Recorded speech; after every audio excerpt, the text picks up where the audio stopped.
Welcome to Unsung Heroes with Johnny, Daniel, James, and Sam. Our goal is to leave no hero unsung.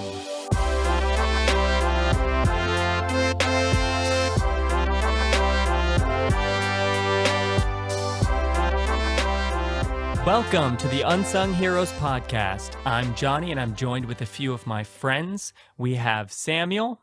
Hello, hello. And we have Daniel. Hi. And unfortunately, you'll notice that James is not with us this week. James is actually out of town. He's visiting his hometown in Louisiana. Yeah, so sad. Yeah, but that's okay. You know, we still have the three of us. So, and you know what? While he's road tripping back, he can listen to this episode and yes, he can think about all that he's missing. This one's for you, James. He'll think about all the moments that he would have interjected. Man, why did you guys make this archaeological joke here? Ah, darn. Yeah. I was telling my wife that when we record this episode, it's going to be an extremely dumbed down version. And we're going to be asking each other, like, oh, when was World War II? Like, what's all these Okay, dates? give us some credit, dude. Like, we're not that dumb. Well, the scholar, the historian's gone. So Yeah, He really does have a lot of those insights that we could all learn from. Yeah, that's true. Well, he'll just have to fill us in next week with all the inconsistencies.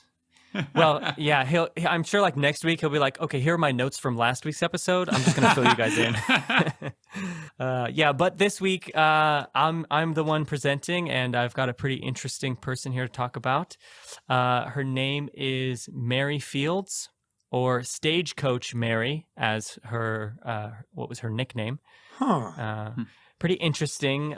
She lived a pretty interesting life, did a couple of very interesting things, and I think we're gonna have a fun time with it. So, is there a cool story of how you stumble upon her? Are you just Googling?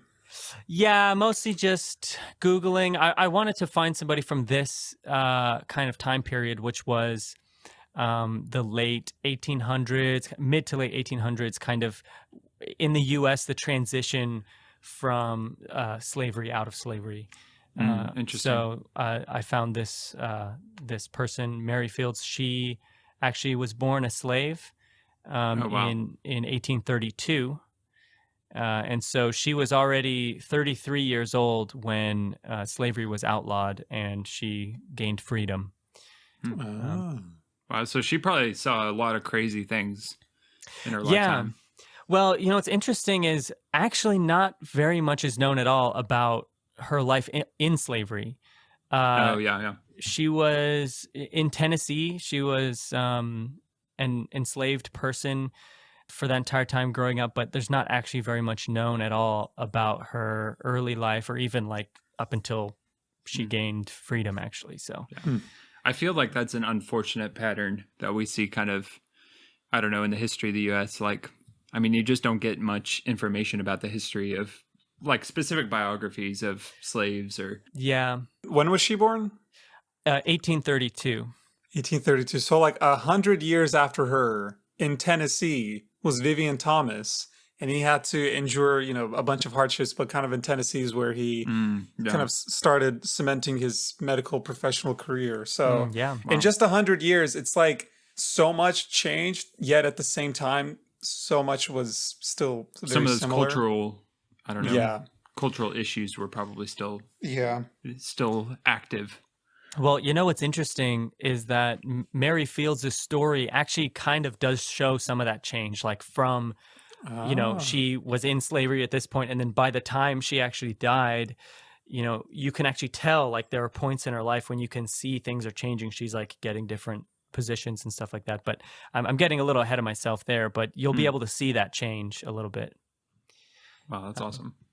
Yeah, so let me go ahead and jump into it. So as I said, she was born a slave in Tennessee in 1832, gained freedom in 1865 at the end of the Civil War. Interestingly, so, you know, by the time she was a full-grown adult in her 30s, she was 6 foot and 200 pounds and was supposedly super strong and did a ton of work. In slavery, she would do, quote unquote, work that was like men's work, like hauling stuff and that kind of stuff.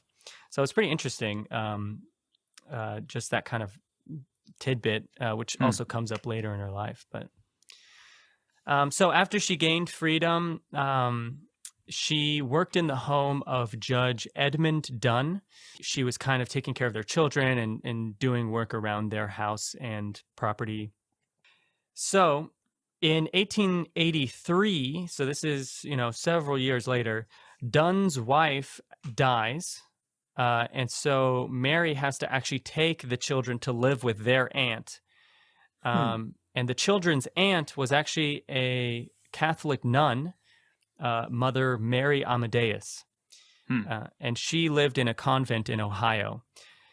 So I'll call her just Mother Amadeus because there's two Marys here. So right. So Mary Fields is the main Mary, and then Mother Amadeus is the children's aunt.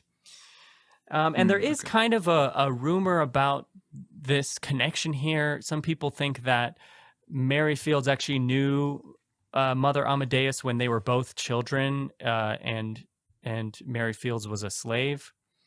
But that's kind of been put in question, like whether or not they knew each other and they had that kind of friendship at that age. I feel like if this was being made into a movie, that would be a definite part of the plot right there. Yeah. They would throw it in. So they Mary Fields takes the children. They go to live in this convent in Ohio, and they stay there for at least a year. But in 1884, Mother Amadeus is actually transferred to St. Peter's Mission in Montana, and she's sent there to start a school for Native American girls. And so Mary Fields is still in Ohio at this point, and Mother Amadeus is in Montana, but Mother Amadeus gets pneumonia and asks Mary Field to move there to actually help take care of her. So she does this. So Mary Fields moves all the way to Montana to take care of Mother Amadeus. But she recovers, and Mary stays at St. Peter's for quite a while after that. So now she's in Montana. She's at this Catholic mission, and she starts doing a lot of the kind of hard labor around the mission. She hauls freight, she grows vegetables, tends chickens, does the laundry. Wow. She even repairs the buildings and stuff like that. And this gets noticed by a lot of the people in charge. So she gets hired as the overseeing manager, quote unquote, of the whole grounds. Nice. That's awesome. She sounds like an extremely selfless person, so it's nice that it's being recognized.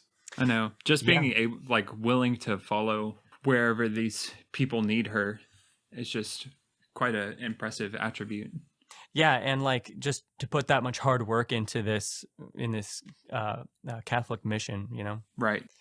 Yeah. But what's interesting is that she was kind of known around town to go into bars and saloons and drink with all the men and kind of roughhouse with them as well.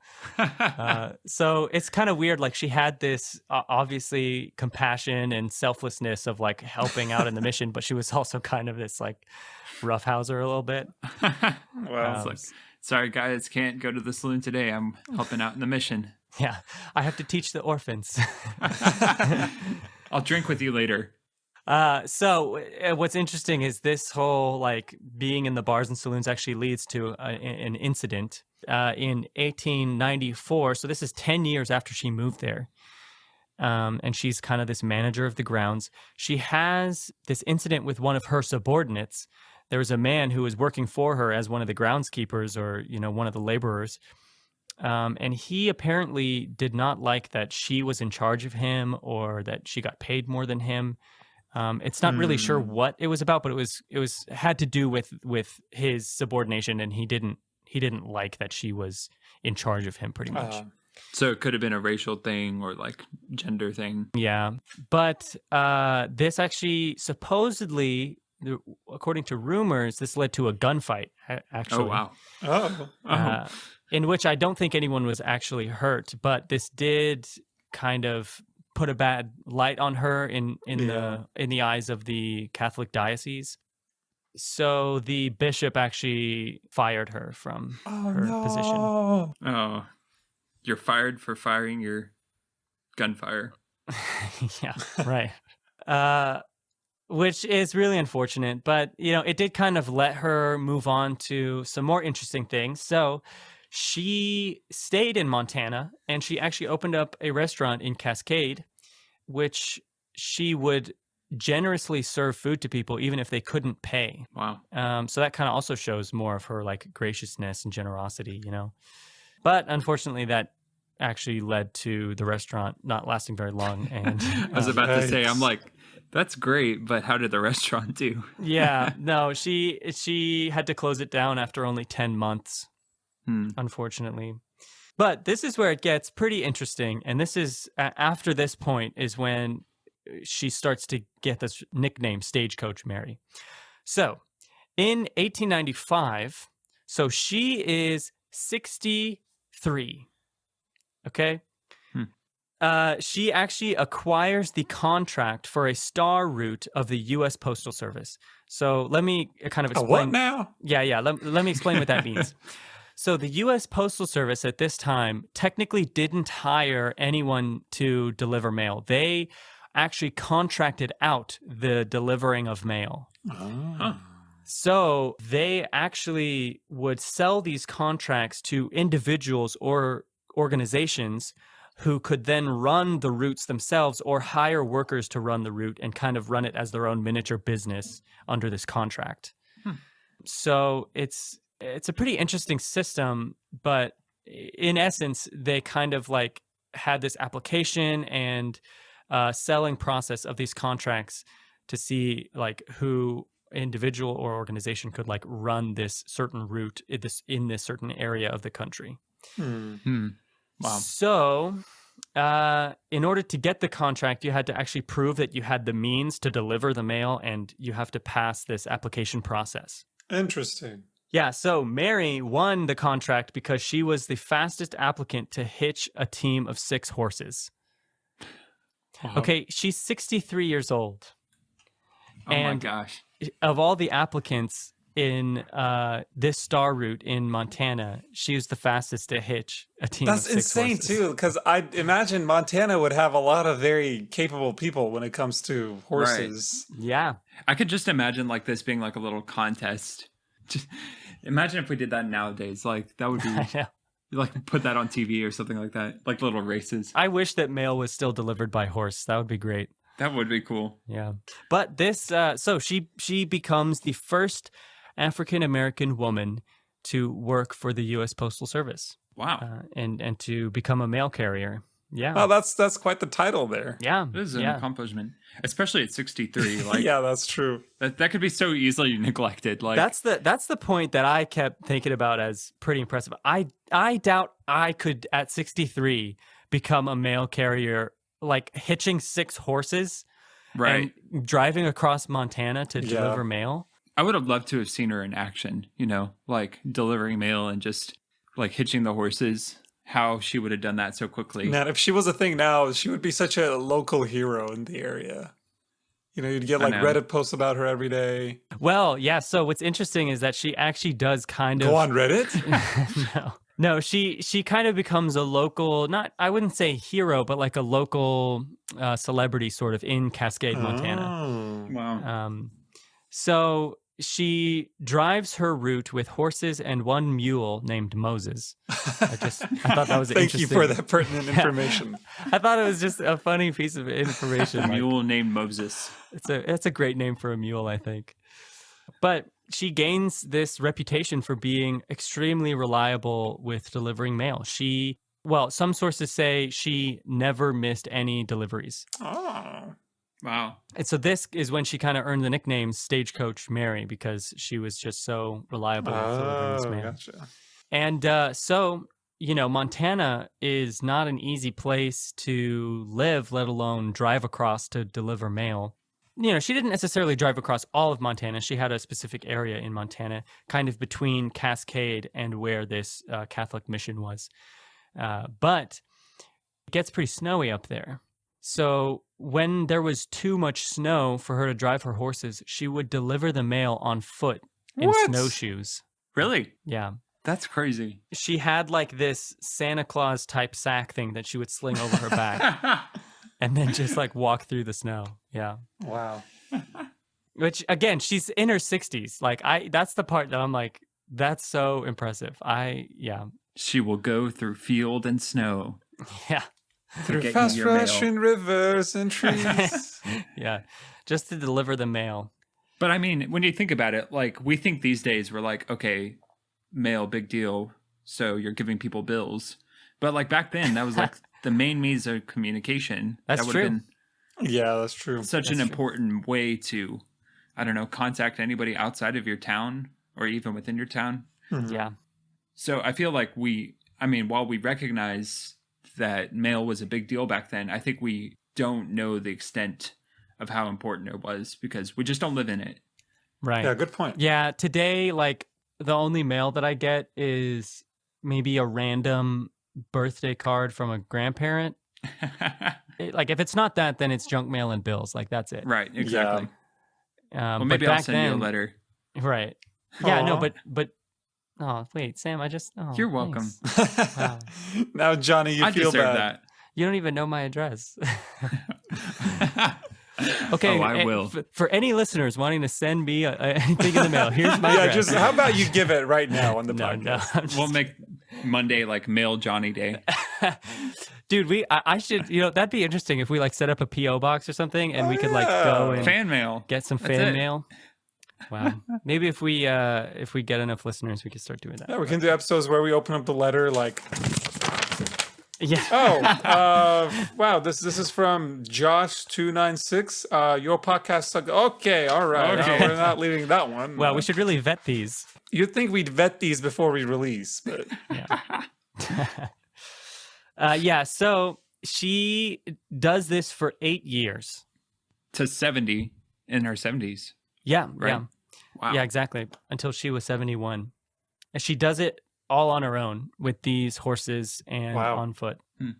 So she retires from that contract after 8 years in 1903. And she starts to go back and do some other things that she's skilled in, which is, taking care of people's children. And she starts this like laundry service out of her home and stuff. But she was very respected in town. So what's interesting is that at around this time, the state of Montana passed a law that actually forbidded women from entering saloons. But the mayor of Cascade granted her an exemption. Oh, wow. Yeah. It's like her highest honor. Yeah. So she could still be found and like brawling with those guys, drinking and delivering mail. Some foreigner guy comes in and is like, "What's that lady doing in here?" Oh, that's Stagecoach Mary right there. Stagecoach Mary, you must be new here. She earned that. Yeah. Do like a crossover between the film noir with the Western sort of music. You must be new here. You must be new here. Stagecoach Mary, nobody dares cross her. So she lives for about 11 more years after that. She dies of old age at the age of around 82 in 1914. Wow. And I mean, we don't know exactly what of, but just generally old age there in Montana. So. Yeah, that's the life of what a Mary remarkable Fields. lady. I'm really impressed. Like she just seems tough, Yeah. Like we'll just go through anything to get the job done. Yeah. Yeah, that's the sort of employee you want, Yeah. And what's I think just kind of striking to me is that like I'm sitting here in pretty much my early to mid 20s thinking that I've got to like do all this significant stuff when she did so many awesome things, not only after the age of 30, but after the age of 60. Right. Is when she started doing this mail carrier thing, which must have been super difficult and tough and earned her nickname and a reputation. And so it's just like starting so late in life, she did so many incredible things. And to think that she was drinking and brawling at age 70, that would have been quite a sight. Well, yeah, I mean, I don't know how much actual brawling she did. Man, our podcast has gone from strictly facts to a lot of interpretation. Yeah, she's like punching the bartender. Like, One time when she was 85, she fought 10 men in the bar by herself. Yeah, Still it's gonna like blow up. Yeah, no, she was at least led into saloons and probably did some drinking, but I don't know how much brawling she did at that point. But yeah, wow, yeah. So that's Mary Fields. Well, thanks, Johnny. Yeah. That was really cool. Yeah. All right, so we've got a kind of a Western style poem here that we're each going to say a stanza of. So it's kind of like spoken word song. Yeah, poetry. That's right. Fits We're the still theme. singing, just in the least singing way possible, I guess. Yeah. All right, here we go, guys. There goes Stagecoach Mary, delivering all that mail. Nothing's gonna stop her, come rain, snow, or hail. With her trusty mule Moses, she never missed a stop. In every single brawl, she'll always come out on top. She starts her route at 63, drinking whiskey fine. She'll be known throughout the town to always be on time.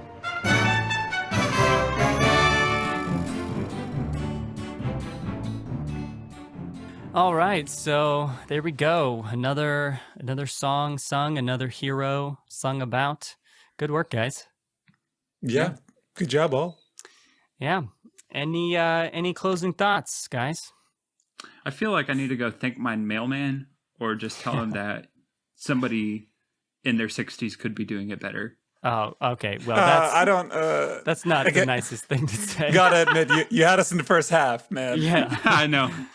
Yeah. I wish mail was still delivered by horses, dude. I know. That would be awesome. Yeah, for my sake, not for the mailman's sake. Oh yeah, no, I just want to see the horsies. I just want to see the horsies. Yeah, the horses. That'll be the t-shirt of this episode. I just want to see the horses. I just want to see the horsies. All right. Well, thanks everybody. We will see you guys on the next one. Bye-bye. Bye-bye.